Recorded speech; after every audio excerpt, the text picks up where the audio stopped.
दिक्कतें पैदा हो रही हैं और उसकी समस्याओं को हल करने के लिए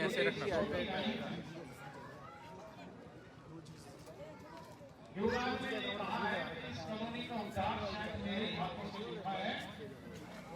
मुझे आप सहयोग करते रहना, मैं आगे बढ़ चढ़ करके इस कॉलोनी का सहयोग पूरा करूंगा। और उस दिन के बाद ऊपर से क्राउड आएगा, बहुत बढ़िया आएगा, ऐसे दिखेगा ना। और मैं भी डेढ़ महीने से तो यहाँ पे उत्तराखंड के चुनाव में था, तब भी मुझे वहाँ रिपोर्ट मिलती थी कि उसका एक चक्कर डेली यहाँ पे कॉलोनी के अंदर लगता है। तो फिर मुझे विश्वास उस दिन हो गया था कि जिस दिन रक्षाबंधन का दिन था और सुबह मुझे जगा करके कहा कि बड़े पापा, मुझे बड़े पापा बोलते हैं युवराज जी, और उन्होंने कहा कि आज थोड़ा जल्दी उठ करके तैयार हो जाओ, बहुत सारी बुआएं आपको राखी बांधने के लिए आ रही हैं। मैंने सोचा आज ये मजाक कर रहा है मेरे साथ, तो क्या लगा नहीं मैं मजाक नहीं कर रहा, आप जल्दी तैयार होइए और ऑफिस में आइए। उस दिन मुझे बड़ी खुशी हुई थी कि कम से कम 250 प्लस 250 से अधिक महिलाएं संजय कॉलोनी से वो सब वहां पर आई और उन्होंने राखी का बंधन जो था उसको पूरी तरह से बड़ी सच्चे मन से निभाया और मुझे सबने राखी बांधी। बहुत खुशी मिली उस दिन, घर पूरा आंगन भरा हुआ था। जिसकी इतनी सारी बहनें और एकत्र होकर के राखी बांधने आए, आप समझ लीजिए कितनी दुआएं लेकर के मेरे लिए आई होंगी। और दुआएं दवा से भी ज्यादा काम करती हैं। तो इतनी दुआएं मेरे लिए लेकर के आई थी, तो मैंने कहा युवराज ये तुम्हारे इफेक्ट से हुआ है क्या?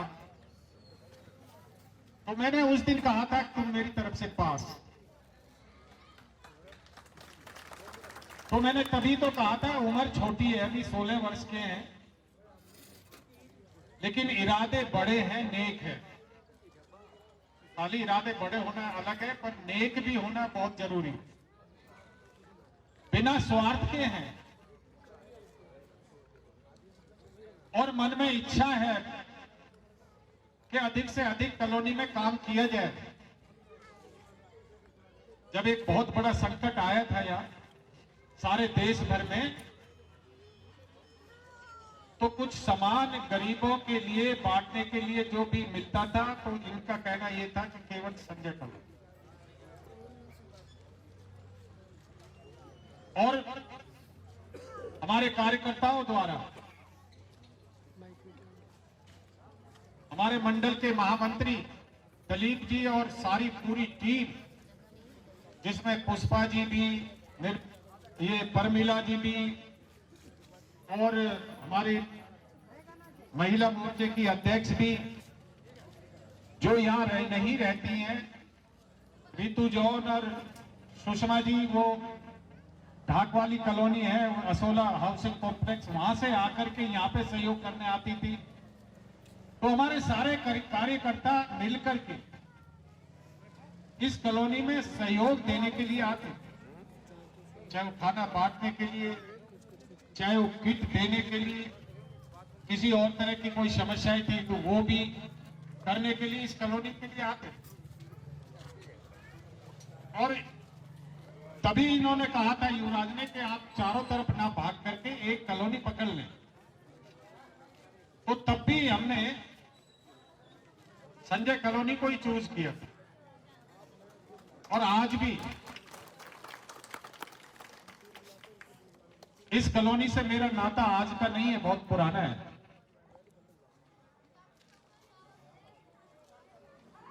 1975 में ये कॉलोनी का बसाव शुरू हुआ था।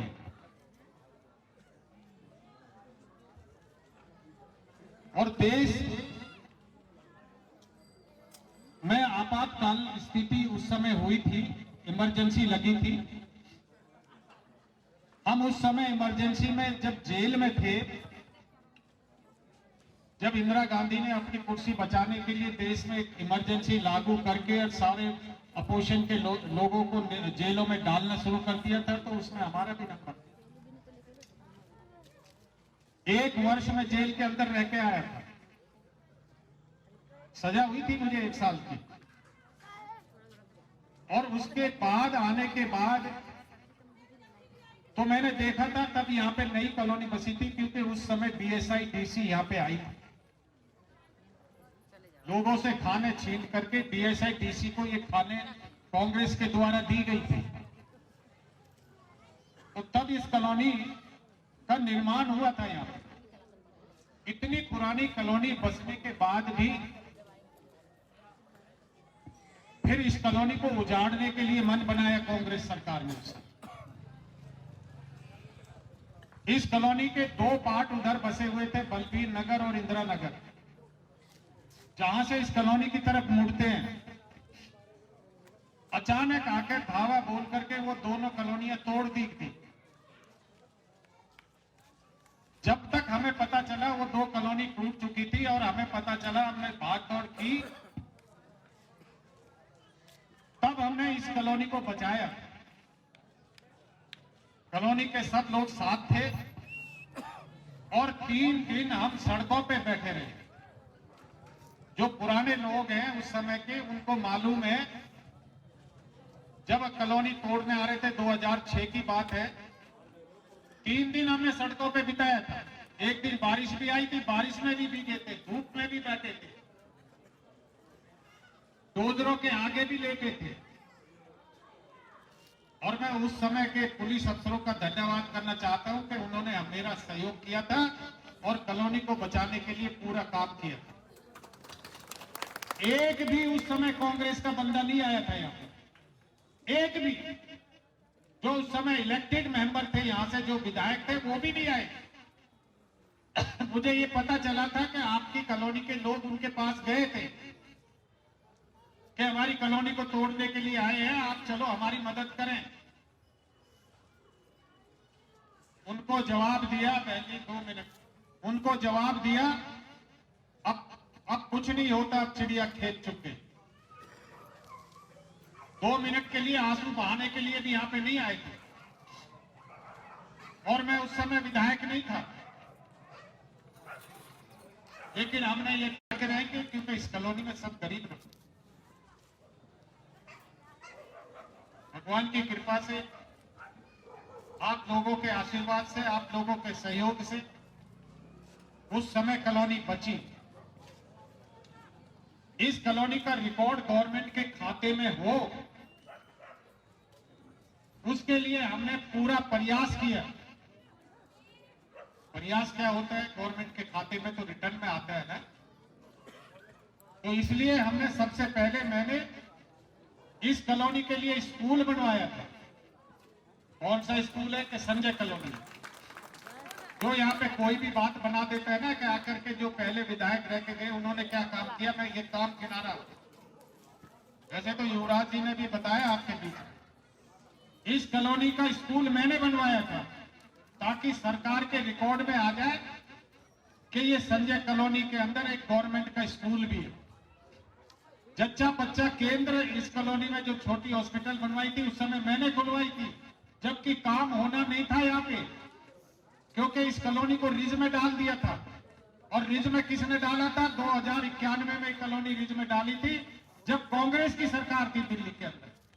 ये आकर के यहाँ पे झूठ बोलता है विधायक कि 1996 में डली, लेकिन ये 1991 में कॉलोनी रिज में डाली गई। रिज में 2 बार गवर्नमेंट की बसाई हुई कॉलोनी को रिज में डाल दिया जाए, ये बहुत शर्म की बात है।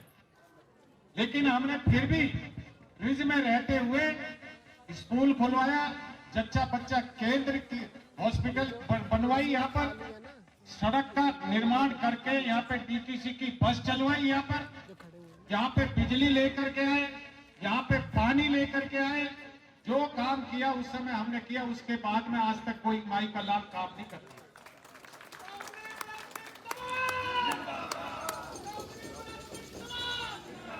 इस मंच के माध्यम से आप लोगों के द्वारा मैं उनको बता देना चाहता हूं, ये काम मैं जो गिना रहा हूं आपको, ये मैंने कराए हैं। जो वो ये कहते हैं कि किसने क्या काम कराया, आज तक इस कॉलोनी के लिए लड़ते हम रहे। मुझे ये बताएंगे क्या कि जब ये कोरोना का आपत संकट आया था, कोई आया बीच में आप लोगों को पूछने के लिए, किसी और पार्टी का आदमी सिवाय हमारे लोगों के? कोई भी नहीं आया। सब अपना मास्क लगा करके घर में बैठे हुए थे, एक ताला लगा करके बाहर का। मुझे डेरा गांव के लोगों ने बताया कि हम विधायक के घर गए और हमें विधायक शीशे में से दिखाई दे रहा है। हमने कहा विधायक जी से मिलना है, कह रहे विधायक घर में है नहीं। फिर वो बैठा, चले वो बैठा विधायक, तो वो फिर अंदर गए कि जी उन्होंने तो आपको देख लिया। फिर कहते फिर भी नहीं मिलोगे। वो बाहर आके बताया कि वो आज आपको नहीं मिलेंगे। वो डेरा गांव के लोग जिद करके बैठ गए, 40-45 आदमी, कि हम मिल के जाएंगे, और गर्मी में धूप में बैठ गए नीचे जमीन। उन्होंने अंदर से आके कहा आप कहो तो आपके लिए टेंट लगा देता हूं, लेकिन विधायक नहीं मिले। वो अपने घर पे ही किसी को मिलने के लिए तैयार नहीं था, तो यहां आकर के आपके लिए क्या काम करेगा? तो वो लोग गाली देते हुए चले गए कि अब के तुम आना हमारे गांव में इसी तरह, हम तुझे मिलेंगे कि नहीं मिलेंगे। अब वो तो वो जाने, लेकिन काम करने के लिए सीना चाहिए, मन चाहिए, दिल चाहिए।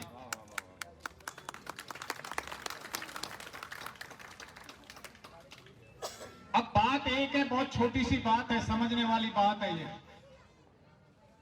ये रिज में कॉलोनी दिल्ली गौर सरकार की कमी के कारण है। जो रिज में कॉलोनी डली, दिल्ली सरकार के कारण डली, और दिल्ली सरकार ने कोर्ट में केस डाल रखा है। ये खासकर मेरे भाई इस पॉइंट को समझ ले। इस कॉलोनी को उठाने के लिए कोर्ट के अंदर दिल्ली सरकार का केस डला हुआ है, और वो केस जब डला था जब कांग्रेस की सरकार थी, और दिल्ली सरकार का वकील कोर्ट में जाकर के पेश होता है। कोर्ट पूछता है उनको कि आप क्या चाहते हैं, और दिल्ली सरकार का वकील कहता है कि हम कॉलोनी को उजाड़ना चाहते हैं। ये मैं जो कह रहा हूं, ये शब्द वो फाइल होगी जो कोर्ट की है, और वो फाइल आज अभी भी दलित के पास रखी है। कोई भी जा करके उसको फाइल को पढ़ करके देख सकता है कि ये बयान है कि नहीं। अगर जिसका वकील कोर्ट में पेश हो रहा है और वो अपना केस वापस उठा ले, तो कॉलोनी का संकट खत्म हो जाएगा। तो दिल्ली सरकार का ही तो वकील जाकर के वहां पे केस को उठाएगा, कोई और उठाएगा। जब वो सरकार वहां कोर्ट में जाकर के कह देगा जी हमने ये केस आगे नहीं लड़ना, हम अपना केस वापस ले रहे हैं, कॉलोनी का संकट खत्म हो जाएगा। और मैं बहुत दिनों से कहता हुआ आ रहा हूं कि जिस दिन दिल्ली में भारतीय जनता पार्टी की सरकार बनेगी, उस दिन इस कॉलोनी का संकट हटेगा, ये मैं वचन देता हूं। पहले भी कहा और आज भी कह रहा हूं, जिस दिन भारतीय जनता पार्टी की सरकार बन गई, क्योंकि मेरा वकील मेरे से फीस लेता है, तब कोर्ट में जाता है, और मैं वकील को कहूंगा फीस बंद और केस वापिस ला। मेरा वकील है और मैं अपना केस कोर्ट में लड़ रहा हूं, और मैं अपने वकील को कहता हूं मुझे अब केस नहीं लड़ना, तू केस वापिस लेके आ जा, बात खत्म होगी। तो क्यों नहीं केस वापिस ले लेते? इलेक्शन में जो भी आता है वो यही कहता है कि हम अगर आपके जीत के आ गए तो हम कॉलोनी को पक्का कर देंगे। लेकिन एक बार भी ना कांग्रेस सरकार ने, ना ये 7 वर्ष से आम आदमी पार्टी की सरकार है, ना उसने, ना उनके मुख्यमंत्री ने अपना वायदा निभाया। एक बार भी वो केस वापिस नहीं लिया कोर्ट से। इतने वर्ष से कॉलोनी बसी हुई है, तो इनको चाहिए इनका काम करें कि कॉलोनी को पक्का करें, इसमें काम करें, इसमें सीवर डालें, इसमें बिजली पानी ढंग से बिछाएं, सोनिया विहार का पानी यहाँ लेकर के आए, इसको विधिवत रूप से सारी सुविधाएं दे जो दूसरे क्षेत्र में दी जा रही है, तो तब तो हम माने सरकार का। लेकिन वोट लेते समय क्यों आते हैं? जब वोट लेने के बाद में जब रिजल्ट अच्छा आ जाता है तो फिर क्यों नहीं मुड़ के आते इस तरह? मेरा कहने लोग, मैं आप सभी साथियों को, बहन भाइयों को ये कहना चाहता हूं, आपको थोड़ा जागना पड़ेगा। जिनके हाथ में पावर है और जो आपका भला कर सकते हैं, जब तक उनको अपनी ताकत ना दिखाओगे, जब तक वो आपके पीछे नहीं भागे। देखिए, मैं इसका उदाहरण देता हूं आपको। जब मैं पहला चुनाव लड़ा था यहां से, पहला चुनाव लड़ा था जब यहां से, इस पूरी संजय कॉलोनी से मुझे एक सिंगल वोट नहीं मिली थी, एक। और उस समय वोट भी ज्यादा हुआ था, अब से ज्यादा थी उस समय, क्योंकि खाने भरपूर चल रही, और उस समय वोट भी ज्यादा थी क्योंकि बहुत से लोग तो यहाँ से चले गए। एक सिंगल वोट नहीं मिली थी, तो मैंने कॉलोनी से दुश्मनी नहीं निभाई। मैंने कहा कोई बात नहीं, दिल जीतेंगे। हमने जब भी एक वोट नहीं मिली तब कॉलोनी का काम शुरू किया था, तब से शुरू किया था। जो काम और क्षेत्र में करते थे वो यहाँ पर भी आके करते थे, क्योंकि काम करके हम लोगों का मन जीतेंगे, ये हमने सोच बनाई थी अपनी, और तब हमने ये काम शुरू किया। लेकिन जिनको 100 की 100% वोट मिली थी, 100 के 100%, उन्होंने ये कहा कि पछताए क्या होता है जब चिड़िया चुग गई। अरे तुम विधायक है, सरकार तुम्हारी है, मुख्यमंत्री तुम्हारा है, जाके दरवाजे पे खड़े हो जाओ ना, कि जाकर के उस कॉलोनी के बारे में सोचो और जाकर कॉलोनी को बचाओ, पक्का करो, क्योंकि उनके हाथ में पावर ही थी। और आज भी जब वोट लेने आते तो हम कॉलोनी में ये काम करते,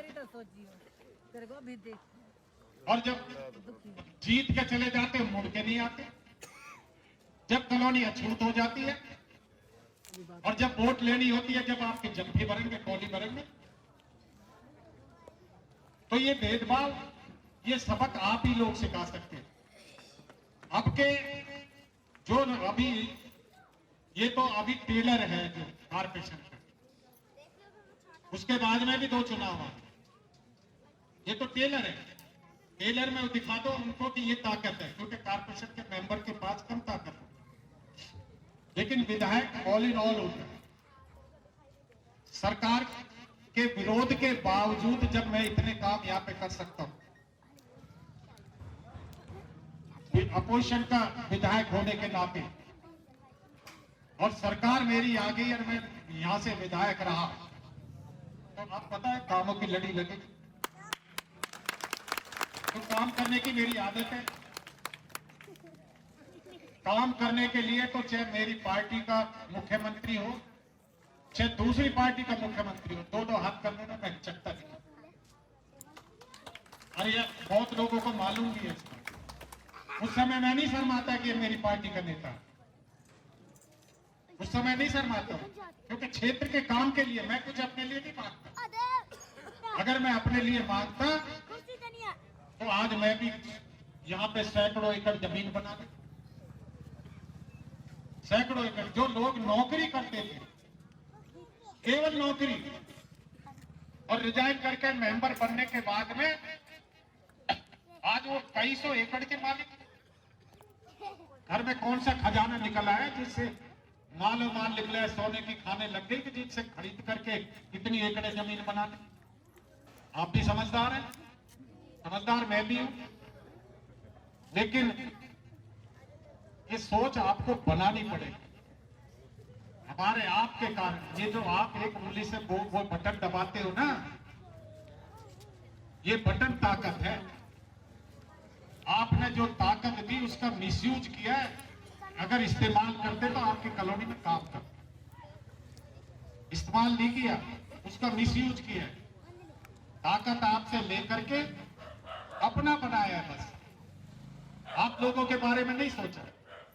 लेकिन कम से कम आप तो अपने बारे में सोच लो कि अब क्या तुम्हें ठेंगा मिलेगा यहां से।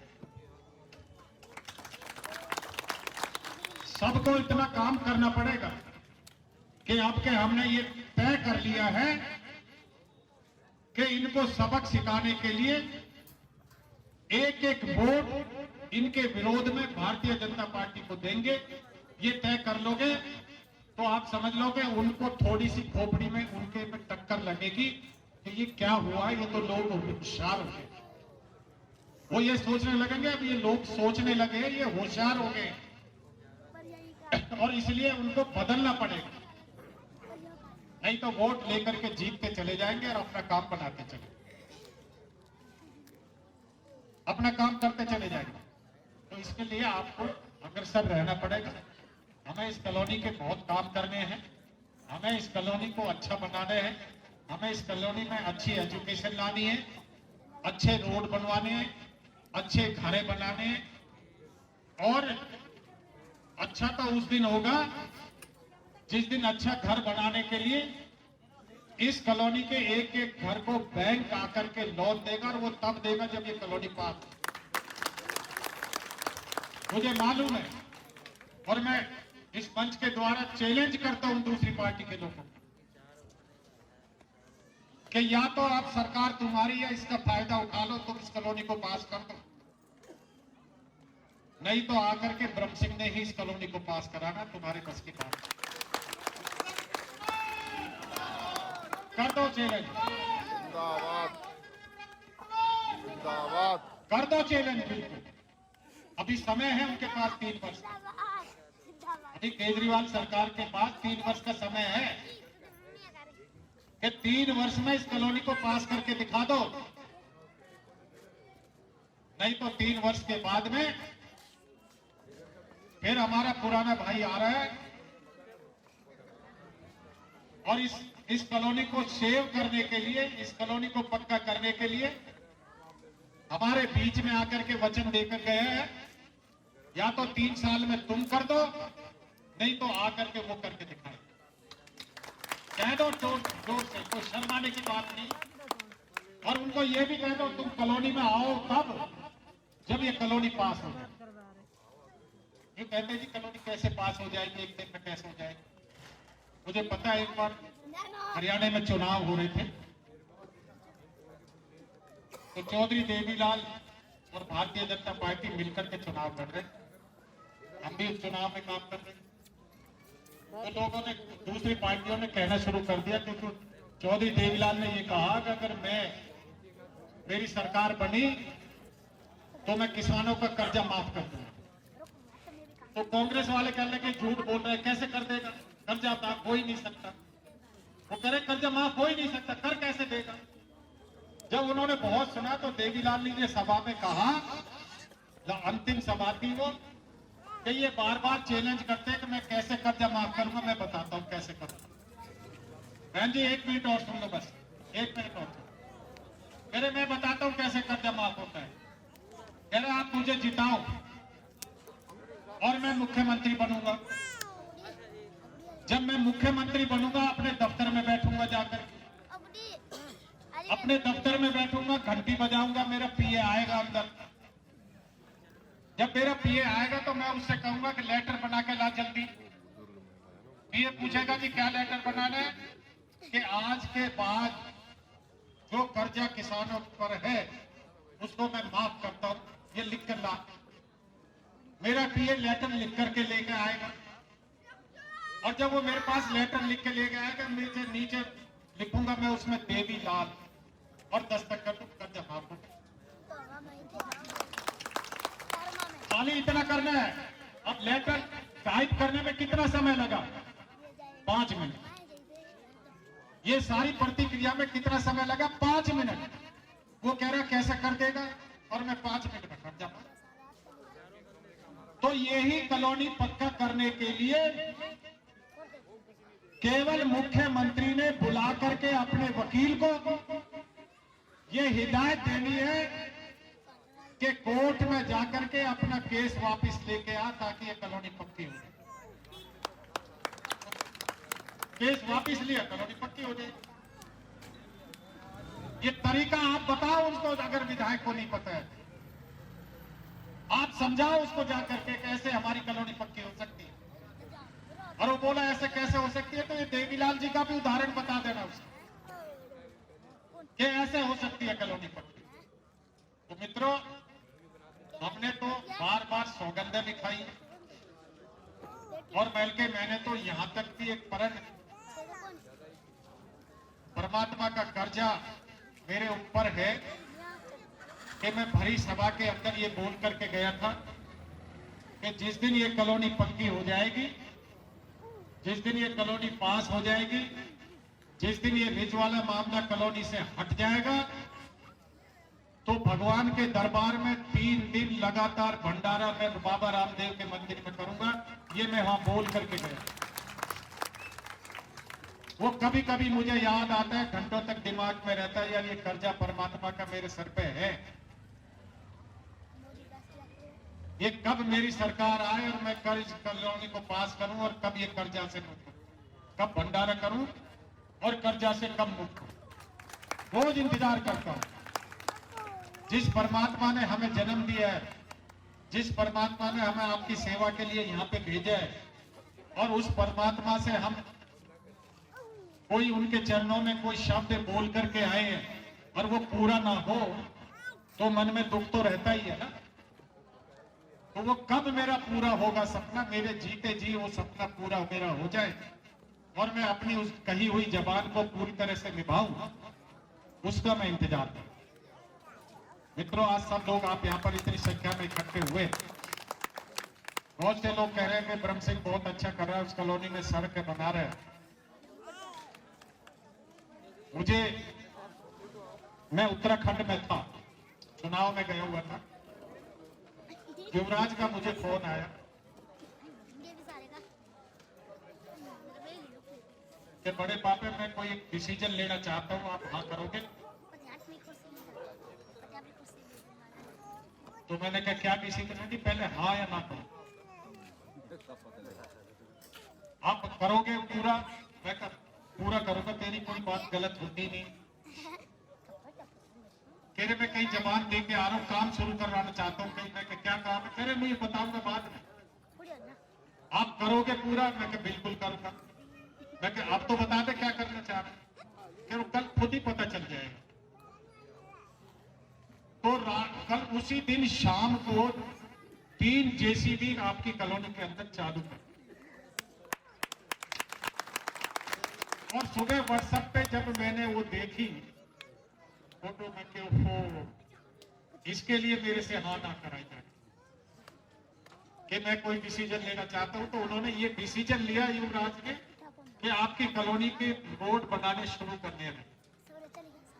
तो फिर मैंने बस उनको ये राय तो दी कि काम तो तू शुरू कर चुका है और तेरी जबान भी हम पूरी करेंगे, लेकिन अच्छा बनाना, फॉर्मेलिटी, ये शब्द मैंने जोड़े, अच्छा बनाना, फॉर्मेलिटी मत कर। और मैं धन्यवाद इस कॉलोनी के कार्यकर्ताओं का करना चाहता हूं। अभी भी मैंने दलीप को यहाँ पे बुलवाया था तो पता चला कि वो कहीं काम पे लगा हुआ है। तो मेरे कार्यकर्ता भी, पार्टी के जो कार्यकर्ता है वो भी रात दिन अपना सुख चैन छोड़ करके, अर्चना जी ये खड़े हुए हैं मेरे साथ, ये सारा सुख चैन छोड़ करके आपकी सेवा में काम कर रहे हैं। पुष्पा जी बैठी है जी, तनिष, सारे युवा सब लगे हुए हैं। ये अच्छा है, एक से नहीं होता काम, सभी मिलकर के करते हैं। और आज अच्छा भी लगा, पहले भी गाड़ी से यहां तक आते थे, आज भी गाड़ी से यहां तक आए। आज कुछ तो डीजल बचा है, वहां से यहां तक आते, मन भी लगता है, मन को खुशी भी मिलती है। किसी की सेवा करके जो खुशी उत्पन्न होती है, एक तो स्वार्थ में होती है। अब इस बच्चे का क्या स्वार्थ है? 10वीं क्लास पास हुई है, तो मैं कई बार कहता हूं कि तू पढ़ भी लिया कर, फिर अगर मार्क्स कम आए तो तब कहना। अगर मेरे पढ़ाई में मार्क्स कम आए, नंबर अगर नंबर 1 रहूं तो फिर तो ठीक है ना। मैं कह हाँ ठीक है, तो कब समय निकाल करके पढ़ता भी है, मार्कशीट भी अच्छी है, तो मैं कह फिर तो करते रहो, कोई बात नहीं। रामवीर जी से शिक्षा लेकर के अपने क्षेत्र में लग गए, काम कर रहे हैं, और फिर मेरे से ज्यादा संख्या इसकी बढ़ती जा रही है। इतनी सारी दुआएं जिनका इनको आशीर्वाद मिलता जा रहा है, तो हम सब मिलकर के इस कॉलोनी का अच्छा बेहतर काम करेंगे।